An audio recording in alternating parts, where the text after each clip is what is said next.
Hello and welcome to Thoughts in the Green Room with your host, Jeff Mays. This week's topic, rejection. As an actor, I face rejection on a regular basis. Just like anybody else, I go out and I interview, or in an actor's case, audition for jobs. The distinction is that most people, when they get a job, get that contract for an extended period of time. Years is often the case. Whereas an actor gets a job typically for a short contract. 2 weeks, 2 months, something short and sweet. And what that means is that I'm back out on the audition circuit doing regular auditions. And the final outcome in all of this means that there's a lot more rejection than there is acceptance as an actor.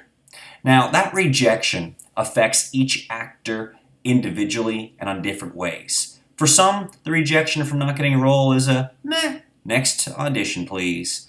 For others, it equals depressions. For others, yet again, we're talking about doubt, self-doubt towards career path and ability to do what we do as artists, as actors, and so on and so on. The list of things goes. Rejection plays on your psyche. Now, I've been thinking a lot about rejection lately because I've been going out for a lot of auditions in the last couple of weeks, and I imagine that I'm going to get some of those, and the majority of them, well, we'll see. Most likely not, and I'm going to have to deal with that rejection once again. So, in thinking about it a lot recently, I was wondering what it is that makes the negative effect on me. And the voice of one of my friends right now, as well as over the years, keeps coming back to me, that we cannot compare ourselves to other people.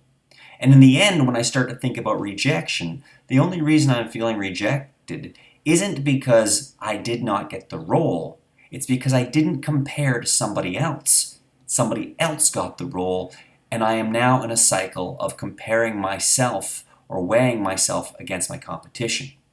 In reality, the only person I can weigh myself against is me. If I didn't do my best possible work in the audition, then I don't deserve the job. But if I did my best possible work and I'm presenting in an appropriate way, then it's not a case of I didn't get the job. It's a case of not fitting the role. And that is a reality of this industry. I always use the example, if they're doing a piece on the Civil War in America and the slave years, they're not going to cast me for the leading role as a slave. I'm missing a key component, obviously. And that, I can't compare myself against the actor who gets that, because regardless of skill set, I don't fit the role. So it comes back to looking at the self versus comparing against others. And at that point, I bring it around to everybody else. I think rejection is something that's universal.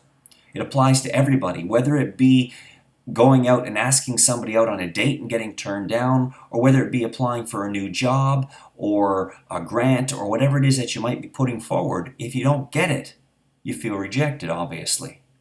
And I encourage you to think about whether you're actually feeling rejected because of a lack in the self, or whether you're feeling rejection because you've compared to somebody else who did get what you wanted. And with that said, we bring it around to the challenge, which is this week, take a look at any opportunity. Well, yeah, I'm going to say opportunity. Take a look at any opportunity where you feel rejection. Or take a look at any situation that you may be stopping yourself from going through with because of the fear of rejection. Maybe there is that special someone you want to ask out and you're afraid to because you're worried about the rejection. Maybe there is a job you're thinking about applying for, but you won't because you're worried they'll say no. Take a look at either of those situations, actual rejection managed or potential rejection that you're fearing. And I encourage you to challenge that rejection.